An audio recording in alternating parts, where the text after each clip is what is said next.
ಸ್ನೇಹಿತರೆ ನಮಸ್ಕಾರ. ನಾನು ನಿಮ್ಮ ಸುರೇಶ್ ಹಾರ್ನಳ್ಳಿ. ಕರ್ನಾಟಕ ಸರ್ಕಾರದ ಆದೇಶದ ಮೇರೆಗೆ ಸಂಚಾರಿ ನಿಯಮ ಉಲ್ಲಂಘನೆಯಾದಂತಹ ಪ್ರಕರಣಕ್ಕೆ ಸಂಬಂಧಿಸಿದವಾಗ ನೋಡೋದಾದರೆ 50% ರಿಯಾಯಿತಿ ದರದಲ್ಲಿ ದಂಡವನ್ನು ಪಾವತಿಸುವಂಥ ಅವಕಾಶವನ್ನು ಕರ್ನಾಟಕ ಸರ್ಕಾರ ಕಲ್ಪಿಸಿಕೊಟ್ಟಿದೆ. ನಮ್ಮ ಶಿವಮೊಗ್ಗ ನಗರದಲ್ಲಿ ನೋಡೋದಾದರೆ 4 ಸ್ಥಳಗಳನ್ನು ನಿಗದಿಪಡಿಸಿರುತ್ತಾರೆ. ಒಂದು ಶಿವಪ್ಪನಾಯಕ ವೃತ್ತ ಮುಂಭಾಗದಾಗಿರ್ಬೋದು, KSRTC ಬಸ್ ಸ್ಟ್ಯಾಂಡ್ ಮುಂಭಾಗದಲ್ಲಾಗಿರ್ಬೋದು, ಗೋಪಿ ಸರ್ಕಲ್ ವೃತ್ತ ಆಗಿರ್ಬೋದು, ಪೊಲೀಸ್ ಚೌಕಿ. ಈ 4 ಸ್ಥಳದಲ್ಲಿ ಬೆಳಗ್ಗೆ 9ರಿಂದ ರಾತ್ರಿ 9ರವರೆಗೆ ಸಿಬ್ಬಂದಿ ವರ್ಗದವರು ಕೆಲಸ ಮಾಡ್ತಾ ಇರ್ತಾರೆ. ಯಾರು ದಂಡ ಪಾವತಿಸಬೇಕಾಗಿರುತ್ತೋ ಅವರು ಹೋಗಿ ನೇರವಾಗಿ ಪಾವತಿಸ್ಬೋದು.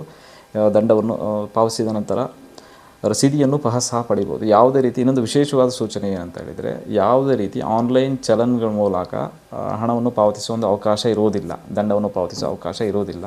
ಹಾಗೂ ಸಾರಿಗೆ ಇಲಾಖೆಗೆ ಸಂಬಂಧಪಟ್ಟವಾಗ ನೋಡೋದಾದರೆ 1991ರಿಂದ 2020ರವರೆಗೆ ಏನಿದು ಸಂಚಾರಿ ನಿಯಮವನ್ನು ಉಲ್ಲಂಘಿಸಿದಂತಹ ಪ್ರಕರಣಗಳಿದ್ದಾವೆ, ಅವರುಗಳಿಗೂ ಸಹ 50% ರಿಯಾಯಿತಿ ದರದಲ್ಲಿ ದಂಡವನ್ನು ಪಾವತಿಸುವಂಥ ಅವಕಾಶವನ್ನು ಕಲ್ಪಿಸಿಕೊಟ್ಟಿದೆ ಕರ್ನಾಟಕ.